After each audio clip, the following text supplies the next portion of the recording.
Salut tout le monde, j'espère que vous avez la forme, c'est Maxi et bienvenue dans cette nouvelle vidéo. Il y a à peu près une semaine, j'ai sorti mes films que j'avais découverts en 2022 et je vous avais dit qu'il y aurait peut-être une suite sur les séries et c'est maintenant que je la tourne et c'est maintenant que je vous la propose. Alors 2-3 changements par rapport à la première vidéo. Déjà, j'avais oublié de préciser que c'est les films que j'ai découverts en 2022 et pas les films que j'ai vus. Parce que j'en ai vu beaucoup plus de ce que je vous ai proposé.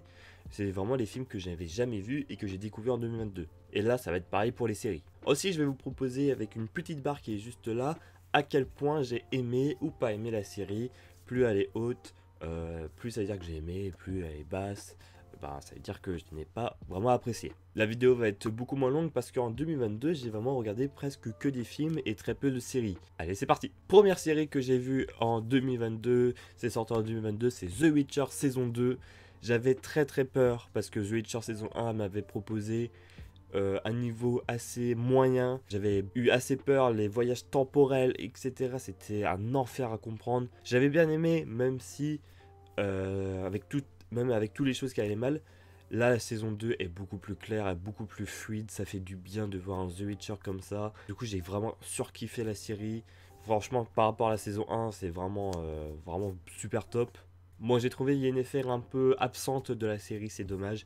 Mais par contre, le duo Geralt-Ciri, ça marche parfaitement. C'est beaucoup mieux que la saison 1 et j'espère que ça va être mieux ou j'espère que ça va être pareil pour la suite. Ensuite, j'avais jamais vu et j'ai découvert Breaking Bad. Ah là là, il fallait que je la regarde cette série, j'avais du mal à me lancer, j'étais bloqué à la saison 1, les 3-4 premiers épisodes, à chaque fois je commençais et je décrochais. Là, j'ai enfin réussi à regarder toutes les saisons. Franchement, c'était très cool. On va revenir un peu saison par saison à quel point j'ai aimé la saison 1. J'ai beaucoup aimé avec, je sais pas, c'est la découverte, on va dire, de l'univers, même si l'univers est juste la vie, tout court. Mais les jeux d'acteurs, l'histoire, j'ai beaucoup aimé. La saison 2, je l'ai trouvé un peu plus mou que la saison 1, mais ça allait, ça restait dans son propre style. La saison 3, là, était beaucoup plus intense que la saison 2, du coup j'ai vraiment préféré la saison 3. La saison 4, j'ai trouvé à peu près au même niveau que la saison 3, bien rythmé, moins d'ennui on va dire, le scénario est cool, on sentait que la série arrivait dans une conclusion, et puis la saison 5 est pour moi la meilleure saison.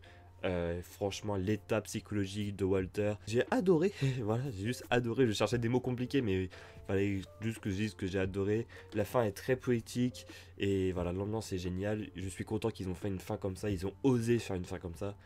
Euh, et je- Franchement, du coup, c'est du très lourd Breaking Bad. The Mandalorian, je l'ai également découvert dans la précédente vidéo avec les films. J'ai découvert l'univers Star Wars, donc je devais regarder ça et j'ai surkiffé. Je pensais pas adorer autant une série.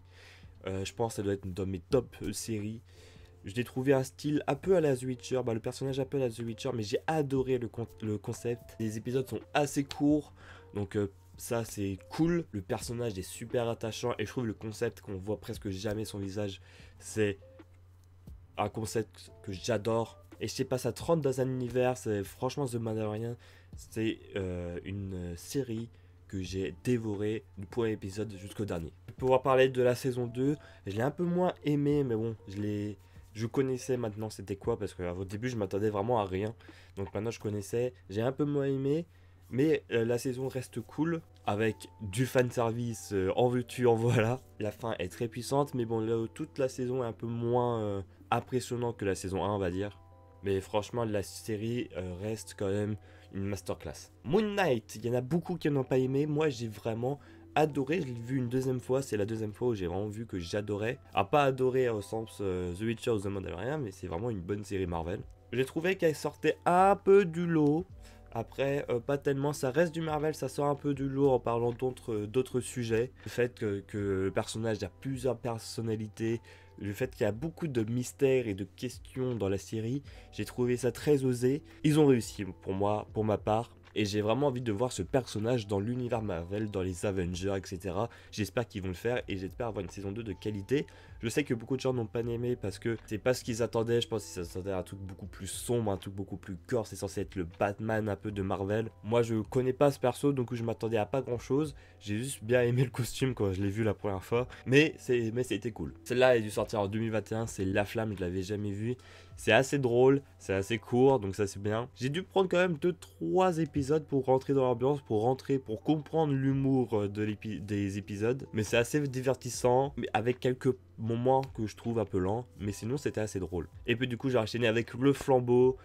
C'est beaucoup mieux que La Flamme, j'ai mieux apprécié. Les personnages sont géniaux, je trouve le thème aussi sur un peu koh c'était excellent dans ce contexte. Un peu plus de what the fuck, mais bon, c'est le what the fuck que j'aime bien en fait dans cette série.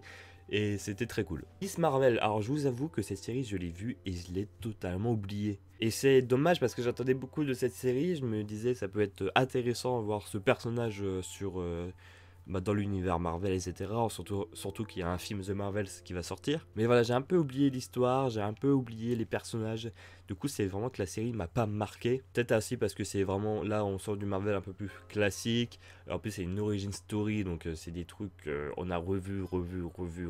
Et en fait, j'ai trouvé la série assez lente au moment où il fallait que ça punch, et la série trop rapide au moment où il faut que ça soit lent.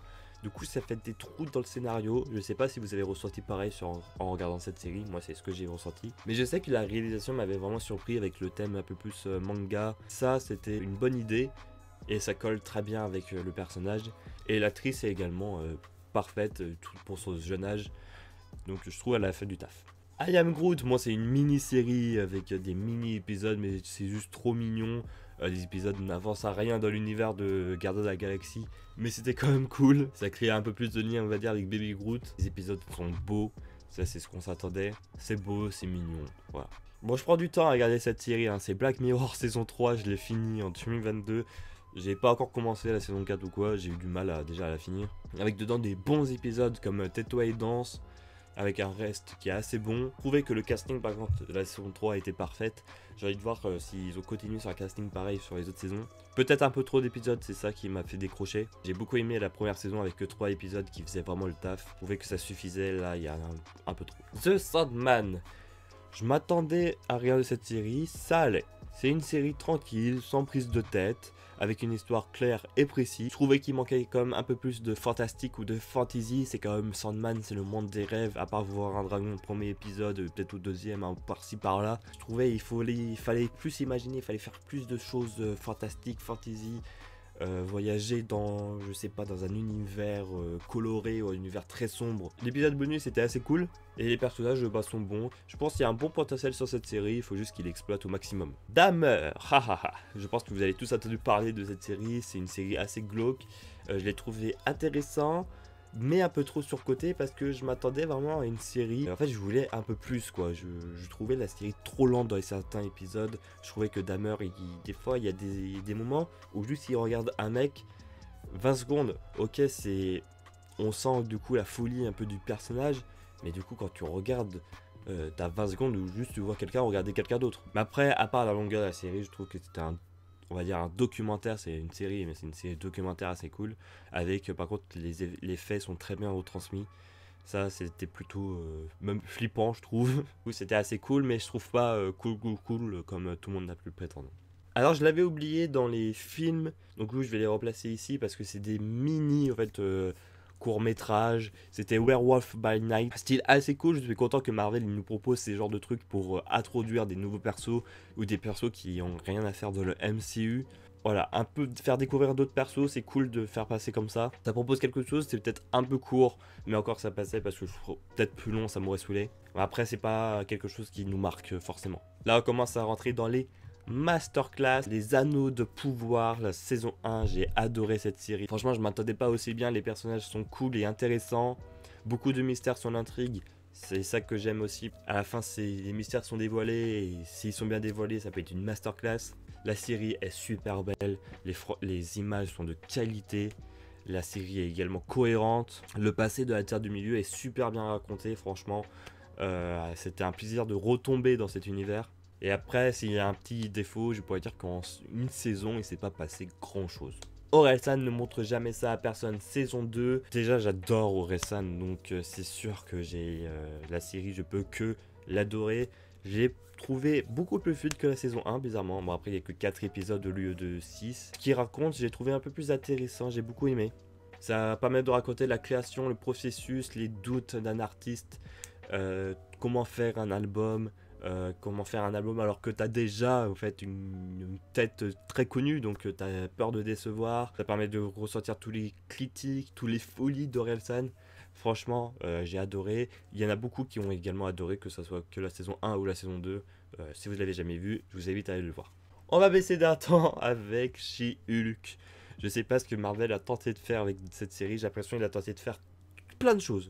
Plein de choses et tout a échoué. La série ne raconte rien. Si on la zappait, ça pouvait passer. Et je pense que c'est beaucoup mieux si on la zappait. On aurait évité d'introduction de nouveaux persos un peu nuls. Ils prennent pas le temps de faire quelque chose, de construire l'histoire. Franchement, il y avait beaucoup de choses à raconter. Il y avait She-Hulk, les histoires des avocats, le côté des méchants. Voilà, je sais même pas s'il y a vraiment un méchant dans cette série. Ils ont raconté trop de choses très rapidement. On sait même pas comment prendre la série, s'il faut la prendre au 4e degré, si des fois elle nous parle à nous, mais bon, des fois elle rentre même dans Disney+. Est-ce que cet univers est cohérent? Je ne sais pas. Bref, c'était prometteur et ils ont totalement érasé. Bon, la meilleure série de l'année 2022, c'est House of the Dragon, le préquel de Game of Thrones. On ressent tout le côté Game of Thrones. C'est vraiment le même style. Ça rejoint les premières saisons. Ça faisait longtemps qu'on ne s'intéressait pas à des dialogues. Là, les dialogues sont comme dans Game of Thrones. Les dialogues sont géniaux, plus parfois que les scènes d'action. Et encore là, il y a beaucoup plus de scènes d'action. Les FX, la qualité est super. Les nouveaux personnages sont excellents. Je me suis déjà attaché aux nouveaux persos, alors que Game of Thrones, il fallait prendre plusieurs saisons pour commencer à bien s'attacher. Et c'est qu'une saison 1 et on sent direct que les prochaines saisons, ça va être une masterclass. Ouais, pareil, à peu près comme Werewolf by Night, c'était les Gardiens de la Galaxie. Joyeuse fête, je vous avais oublié d'en parler, c'est vrai que j'ai oublié, c'était un mini-film et non pas une série. C'est vraiment cool par contre, c'est un event spécial, il permet de s'attacher à Drax et Mantis qu'on voit beaucoup plus. Ça permet également de se préparer pour les Gardiens de la Galaxie volume 3, un film que j'attends beaucoup. C'est beau, il y a un bon budget, le budget est présent là-dedans, c'est ce que j'avais peur. Bon, le style de Groot, je trouvais que c'est Groot en carton, bref. Je vais pas en parler et je crois qu'il est dans la saison, quand il est dans les Gardiens de la Galaxie volume 3. J'espère qu'ils vont changer quelque chose. Allez là, vous allez peut-être me détester, c'est Stranger Things 4. J'ai eu du mal à la finir. Je l'ai trouvé très cool. J'ai trouvé que c'est digne d'un univers d'Harry Potter. Les épisodes sont glauques, les épisodes sont parfois intéressants, l'histoire est cool, le méchant est badass. Mais l'effet ado, l'effet teen série, l'effet où hop, j'ai besoin d'un parapluie, hop, il apparaît comme une barre magique, ça me coupe de l'univers, ça me coupe des épisodes. Et c'est ça que j'ai pas aimé dans la série. Par contre, les nouveaux personnages sont cool, il y a du budget dedans. Franchement, les épisodes sont assez appréciables, mais c'est juste parfois, en fait, je suis totalement coupé. Et aussi, parfois, les épisodes sont beaucoup trop longs, avec des moments très longs, ou un épisode entier qui dure 2h30. Désolé, mais moi, j'aime bien, surtout quand c'est un épisode final, t'as envie de rester dedans. Mais 2h30 pour un épisode, c'est comme si tu voulais regarder un film, c'est comme si tu voulais regarder Black Panther 2 à peu près. Et on va finir comme on avait commencé avec The Witcher Blood Origin, où j'ai bien aimé. Ça manquait de budget, il y en a beaucoup qui l'ont détesté, moi j'ai bien aimé, je trouvais que ça introduisait très bien la conjonction des sphères pour moi qui s'y connais pas forcément. Je trouvais les personnages cool, ils ont tous un petit truc qu'on apprécie. Moi j'ai pas trop compris pourquoi les gens n'ont pas aimé. Bon, c'est un peu classique, mais j'ai trouvé que c'était assez cool, à part le manque de budget, qui ça se voit, c'est évident, des fois ça se voit, ils tournent au même endroit, mais juste trois pas à gauche. Des fois les effets spéciaux font un peu mal aux yeux. Mais moi j'ai trouvé la série appréciable, j'ai trouvé que 4 épisodes c'était appréciable également. C'est compréhensible, c'est cool, et également un peu de fanservice, moi j'ai vraiment apprécié. Et voilà, c'est tout pour mes séries 2022. J'espère vous retrouver en 2023, en 2024 du coup, pour vous raconter les films et les séries que j'avais vues en 2023. Je peux vous faire une liste un peu des séries que j'ai ratées en 2022 et que j'ai envie de voir. Déjà c'est mercredi que j'ai commencé, que j'ai pas eu le temps de finir pour cette vidéo. Il y a Vikings Valhalla où j'avais adoré Vikings, donc j'étais obligé de regarder. Il y a Barbare saison 2 aussi que j'avais adoré. J'avais regardé en 2021, j'ai envie de voir ce que ça donne. Bon, après je sais qu'en 2023 il y a The Last of Us bien sûr. Série masterclass qu'on a tous envie de voir. Better Call Saul aussi que j'ai très envie de voir. pour le côté Breaking Bad. En plus, le personnage, je l'ai adoré. Perdu dans l'espace saison 3, j'ai pas eu le temps de regarder, il faut aussi que je la regarde. Bref, tout plein de séries, j'espère tout pouvoir regarder en 2023. Ça risque d'être compliqué, mais je vais essayer de trouver le temps. Et on se retrouve, on va se retrouver dans de prochaines vidéos, mais on va voir si j'ai réussi à regarder plus de séries ou de films en 2024. Merci à tous d'avoir regardé cette vidéo, j'espère qu'elle vous aura plu. Si elle vous a plu, n'hésitez pas d'ajouter un petit like, un petit commentaire ou de vous abonner. C'était Maxty, je vous dis à bientôt pour de prochaines vidéos. C'est la fin, bye bye.